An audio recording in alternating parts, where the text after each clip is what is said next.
Apostol San Pedro, ang prinsipe ng mga apostol, si Simon ay tinawag na Pedro ng Panginoon na nanganguhulugang bato, sapagkat sa kanyang pangalan itinatag ang simbahan. Siya ay may kasamang manok dahil tumilao ang isang manok sa ikatlong ulit niyang pagtatwa sa Panginoon. May hawak siyang tabak dahil noong dakpin si Jesus sa halamanan ng Getsemani, tinagpas ni Pedro ang tainga ni Malco, isa sa mga tauhan ng punong saserdote na si Caiphas, at may hawak siyang mga susi dahil sa kanya ipinagkatiwala ang mga pinto ng langit. Ang mga imahen ng Apostol San Pedro ay nasa pangangalaga ng kapatiran sa pangunguna ng mga hermano at hermana, Brother Francis Villanueva at Sister Cynthia Villanueva Luna at kanilang pamilya. Apostol Santiago Mayor. Si Apostol Santiago Mayor ay anak ni Zebedeo at Santa Salome at matandang kapatid ni San Juan Evangelista. Iba siya kay Santiagong Bata na anak nila Alfeo at Maria Cleofas, alagad ni San Juan Bautista. Si Santiago ay naging apostol ni Jesus. Sinasabing si Apostol Santiago ay nagtungo sa Espanya upang palaganapin ang pananampalataya ng kanyang at sa kanya'y nagpakita ang Birhen del Pilar. Ang kanyang relikiya ay nasa Compostela, Espanya. Pintakasin ng Espanya at ng mga may sakit ng rayuma. Si Santiago ay nakasakay sa kabayong puti kung ilarawan. Ang imahe ng Apostol Santiago Mayor ay pagmamay-ari ni na Brother Zosimo at Sister Clarita Santiago at kanilang pamilya. Apostol San Judas Tadeo. Ang patron ng mga imposible, si San Judas Tadeo ay isa sa mga apostol ng Panginoon. Siya ang sumulat ng isa sa mga aklat sa bagong tipan ng Biblia. Si San Judas ay makikitang may dalang kahoy na pamalo o itak na sinasabing ginamit upang siya'y ipapatay sa Persya. Dala rin ng santo ang isang munting larawan ng Panginoon at kung minsan may apoy sa kanyang ulo, sagisag ng kanyang pagtanggap ng Espiritu Santo noong araw ng Pentecostes. Ang imahe ng Apostol San Judas Tadeo ay pagmamay-ari ni na Sister Meredith, Brother Zomar at Brother J.M. Marquez.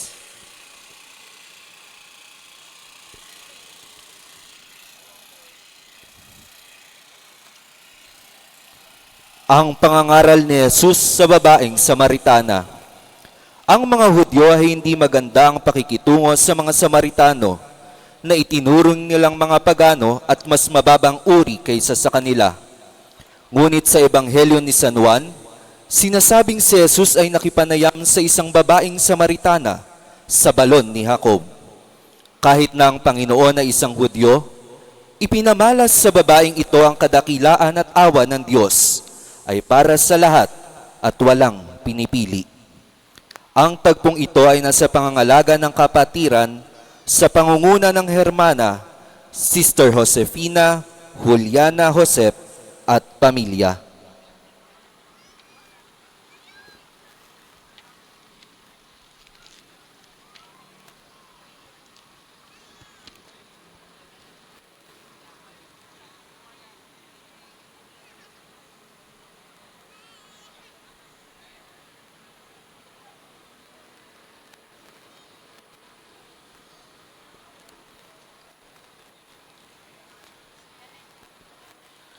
Ang pagsisisi ni Maria Magdalena. Bago naging isa sa mga tapat na tagasunod na babae ng Panginoon, si Santa Maria Magdalena ay namuhay sa kasalanan. Ayon sa banal na kasulatan, siya ay nagsisi sa kanyang buhay ng pagkakasala at mula sa kanya ay 7 demonyo ang pinalayas ni Jesus. Ang tagpong ito ay nasa pangangalaga ng kapatiran sa pangunguna ng hermana, Sister Mercy Cristobal at pamilya.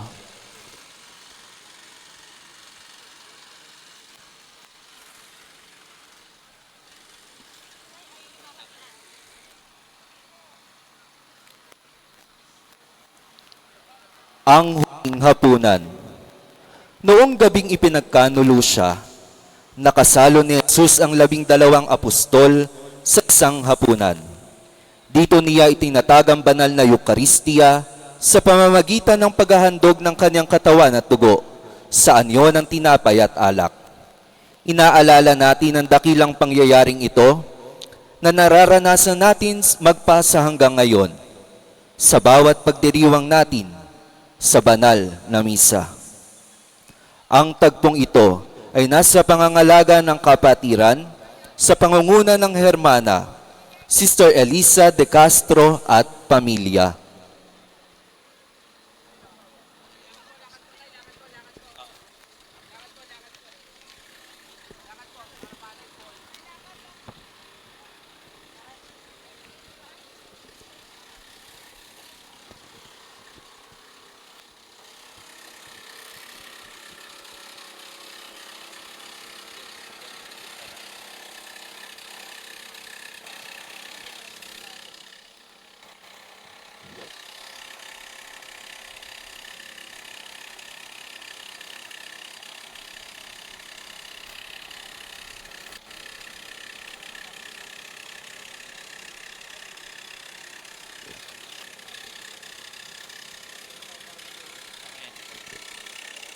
Ang paghuhugas ni Jesus sa mga paa ng mga apostoles.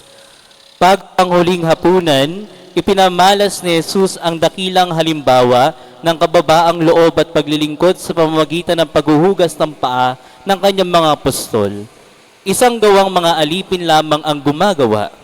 Sinabi sa kanila ni Jesus, "Kung akong ang Panginoon ninyo at Guro ay naghugas ng inyong mga paa, dapat din kayong maghugasan ng paa. Binigyan ko kayo ng halimbawa at ito'y dapat ninyong tularan." Ang tagpong ito ay nasa pagmamayari ng pamilya Manahan sa pangunguna ni Brother June Manahan.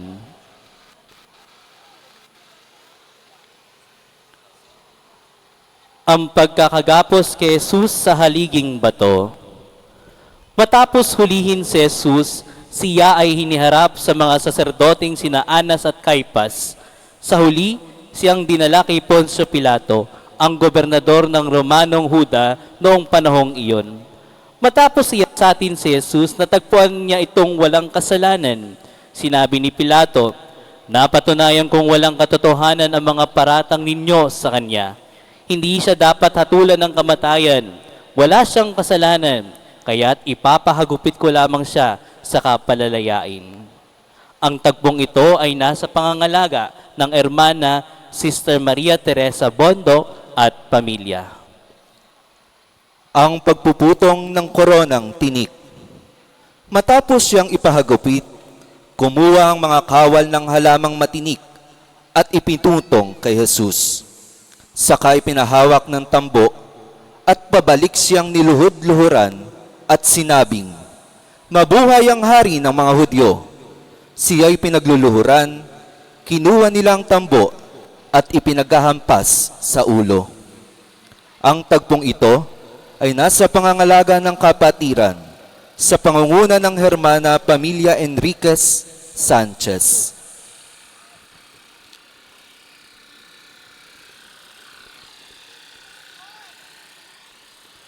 Senyor Silencio. Nang malaman ni Poncio Pilato na si Jesus ay taga-Galilea, kanya itong ipinadala kay Herodes, ang tagapamahala ng rehiyon ng Galilea. Nang dalhin si Jesus kay Herodes, labis itong natuwa, sapagkat noon pa niya gustong makilala ang Panginoon. Tinanong niya ito tungkol sa maraming bagay, ngunit si Jesus ay hindi sumagot at nanatiling tahimik.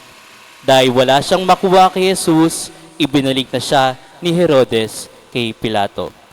Ang tagpong ito ay pagmamayari ng pamilya Manahan sa June Manahan.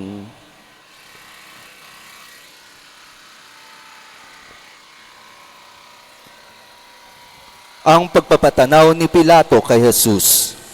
Sinabi ni Poncio Pilato sa mga Hudyo, "Ihaharap ko siya sa inyo upang malaman ninyong wala siyang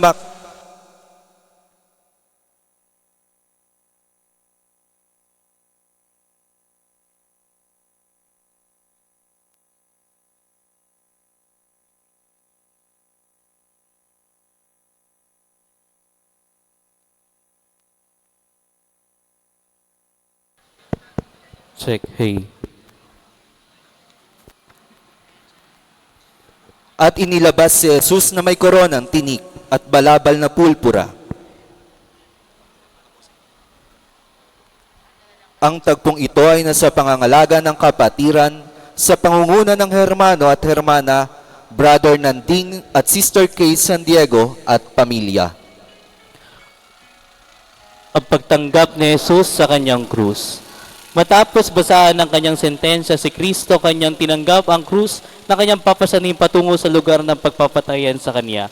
Sa kabila ng pagtututya ng mga sundalo at mga karimarim nitong anyo, buong pusong niyakap ng Panginoon ang krus na magiging sanhi ng kanyang kamatayan. Ngunit kanya namang gagamiting simbolo ng ating kaligtasan magpakailanman. Ang tagpong ito ay pagmamiari ni Brother Wally de Jesus at pamilya. Jesus Nazareno.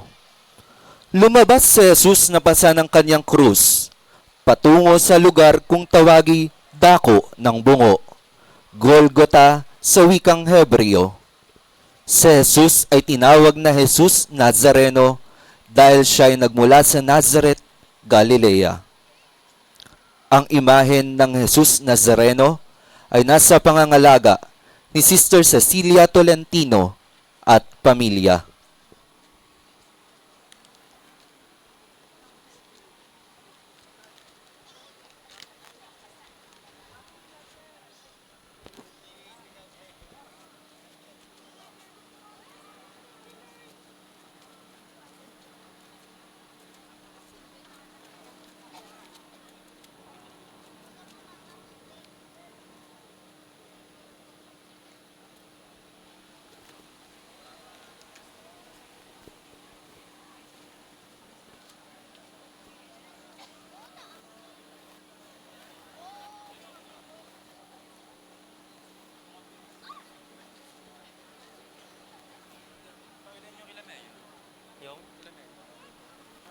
Pangilan ba yung kila Mayo? After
ang pagkakasalubong ni Jesus sa kanyang ina.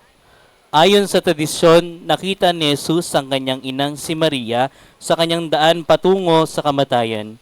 Isa ang mga tagpong ito sa mga hapi sa mahal na birhen na kinakailangan niyang pagdaanan para sa kaligtasan ng sangkatauhan. Kung paano si Maria ay nakihati sa buhay ni Kristo sa pagdadala niya rito sa kanyang sinapupunan, gayon din ang kanyang pakihisa sa anak ng Diyos hanggang sa pag-aali nito ng sariling buhay. Ang tagpong ito ay pagmamayari nila Brother Kit Enzo Ramos, Brother Francis Duy Bartolome at mga pamilya.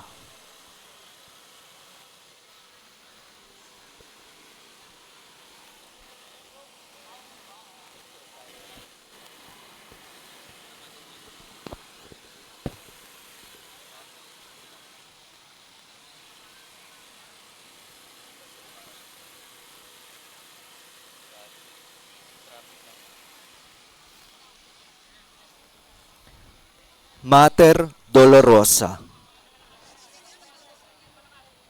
Matinding sakit at paghihirap ng loob na ang dinanas ng mahal na Birheng Maria sa kanyang pagsaksi at paghihirap ng kanyang anak. Bilang isang inang nagmamahal sa kanyang anak, Hindi niya iniwanan ito hanggang kamatayan sa krus. Kahit na ang puso ng isang ina ay tila ba may tarak ng punyal, nananatili siyang matatag para lamang sa ating kaligtasan.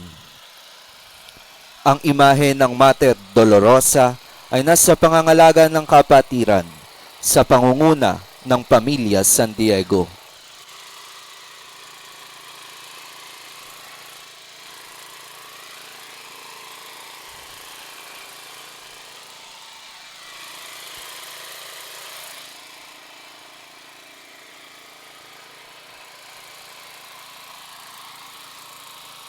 Ang pagtulong ni Simon Sireneo kay Jesus.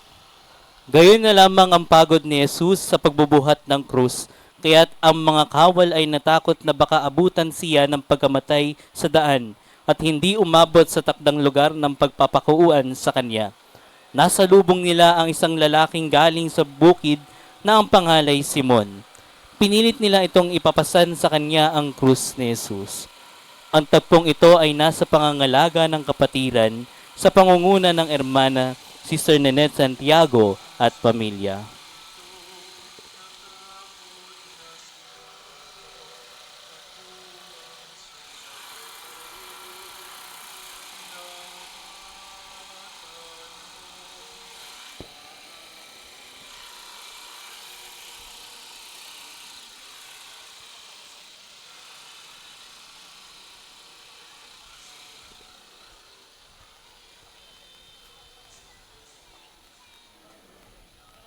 Santa Veronica.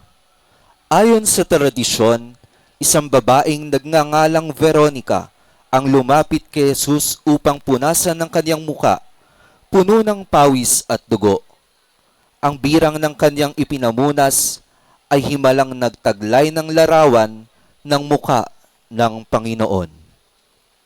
Ang imahen ng Santa Veronica ay nasa pangangalaga ng kapatiran sa pangunguna ng hermano, Brother Roderick Ramos at Hermana Carmelita Santos Osiones.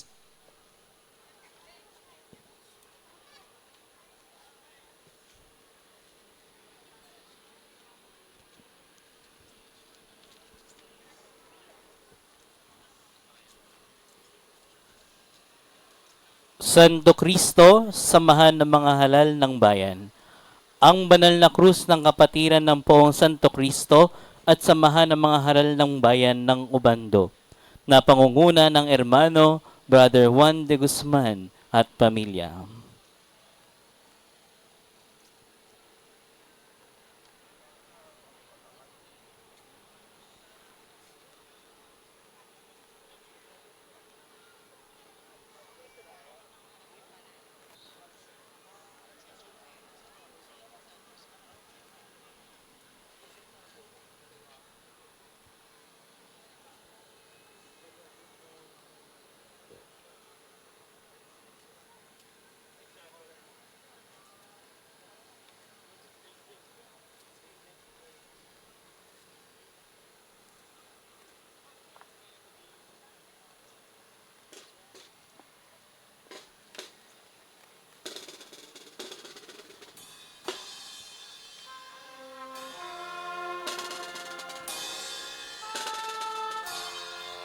Santo Cristo, ang banal na krus sa pangangalaga ng samahan ng Santo Cristo ng God Knows na pagmamayari ng Pamilya Agustin.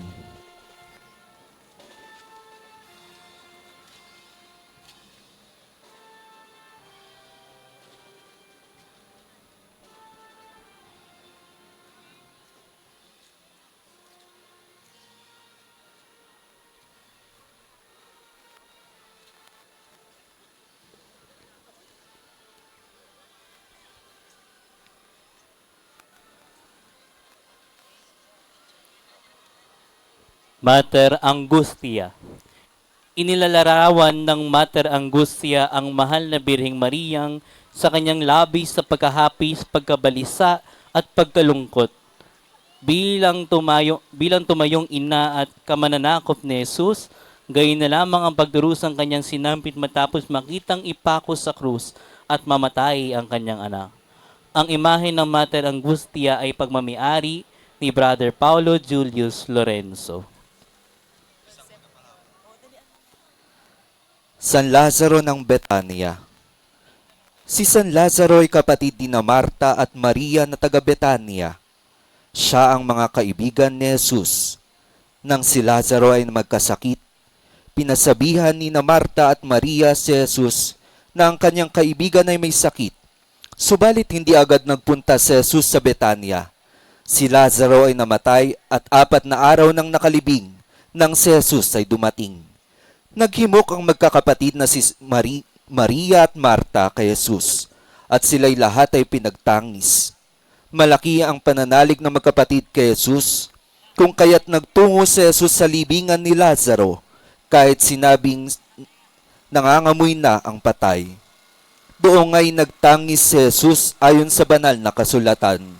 Sa sobrang pagmamahal sa kaibigan at matapos manalangin ay iniutos niyang alisin ang batong napipindig sa yangib at siya'y sumigaw, "Lazaro, lumabas ka!" Lumabas nga si Lazaro na may balot ng mga kayo sa katawan. Ipinaalis ni Jesus ang nakabalot na kayo at pinahayo si Lazaro. Ang imahe ng San Lazaro ng Betania ay pagmamayari ng pamilya Madamba Cruz. Santa Juana, asawa ni Cusa. Siya ang asawa ni Cusa na pinagaling ni Jesus.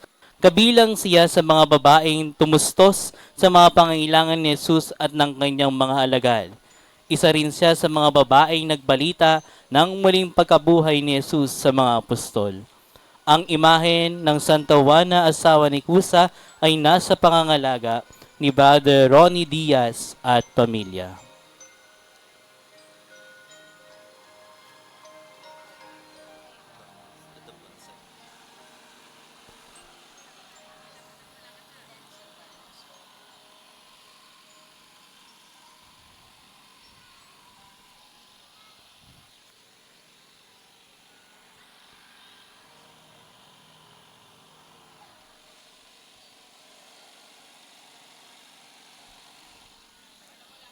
Santa Maria, ina ni San Marcos Evangelista. Siya ay nabanggit sa gawa ng mga apostol bilang ina ni San Marcos Evangelista. Hawak niya ang susi at kalis dahil ayon sa tradisyon, siya ay nagmamay-ari ng bahay kung saan ginanap ang huling hapunan. Ang imahe ng Santa Maria, ina ni San Marcos Evangelista, ay pagmamay-ari ng pamilya Anastasio.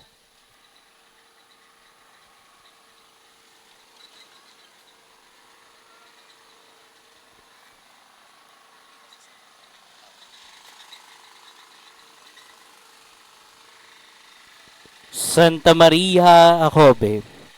Kabilang siya sa mga babaeng naroon nung ipako si Jesus sa krus. Siya rin ang kasama ni Maria Magdalena na nagtungo sa libingan ng Panginoon noong umaga ng unang araw ng Sanlinggo. Ang imahe ni Santa Maria Jacobe ay nasa pangangalaga ng kapatiran sa pamumuno ng pamilya Cristobal.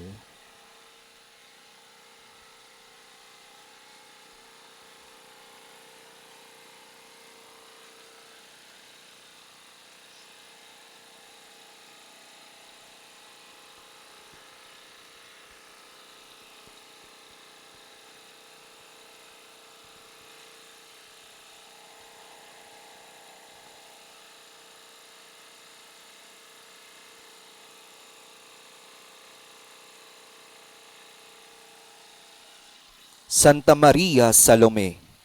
Siya ang asawa ni Zebedeo at ina ni Santiago at Juan, na humiling kay Jesus na ipagkaloob sa kanyang mga anak ang karapatang maupo sa magkabilang tabi ng Panginoon kapag siya'y naghari na. Isa si Maria sa mga babaeng naroon nung ipako si Jesus sa krus. Kabilang din siya sa mga unang nakakita sa libingan ng Panginoon na walang laman. Ang imahe ng Santa Maria Salome ay nasa pangangalaga ng kapatiran sa pangunguna ng hermana, Sister Maria Natalia Ramos Dimaano at pamilya. Santa Maria Magdalena, isa sa mga pinakatapat na babaeng tagasunod ni Jesus, mula sa kanya ay 7 demonyo ang pinalayas ng Panginoon. Ipinamalas niya ang kanyang katapatan sa Panginoon sa pamamagitan ng pamamalagi rito hanggang sa paanan ng krus. Si Maria Magdalena rin ang unang-unang nakakita sa Panginoong muling nabuhay. Ang imahe ng Santa Maria Magdalena ay nasa pangangalaga ng kapatiran sa pangunguna ng ermana Sister Gladys de Leon at pamilya.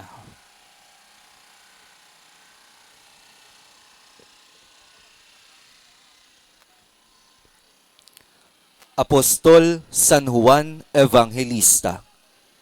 Isa sa 12, siya ang itinuring na alagad na minamahal ni Jesus at pinakabata sa lahat ng apostol. Sa kanya ipinagkatiwala ang pangangalaga sa mahal na Birheng Maria noong nakabayubay si Jesus sa krus. Si Juan ang nagsulat sa 4 na ebanghelyo at siya ay nagsisimbolo ng isang agila dahil matayog ang antas ng kanyang pagkakasulat ng mabuting balita. Ang imahe ng Apostol San Juan Evangelista ay nasa pangangalaga ng kapatiran sa pangunguna ng hermana Sister Clarita Aguinaldo at pamilya.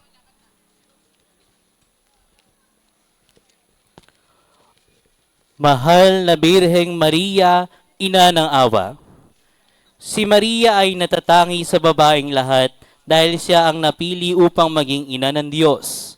Kalakip nito ay ang kanyang pagiging ina ng awa, na walang iba kundi si Jesus na itinakdang maging pinakadakilang handog. Mababakas sa kanyang muka ang labis na dalamhati, ngunit lubos na pakiisa sa pagpapakasakit at pagkamatay ng kanyang anak, upang ang sanlibutan ay lubos na maligtas. Ang imahe ng Mahal na Birheng Maria, Ina ng Awa, ay nasa pangangalaga ng kapatiran sa pangunguna ng mga ermana, Sister Raquel Bernardo at Sister Sairi Remedios Bernardo Marso.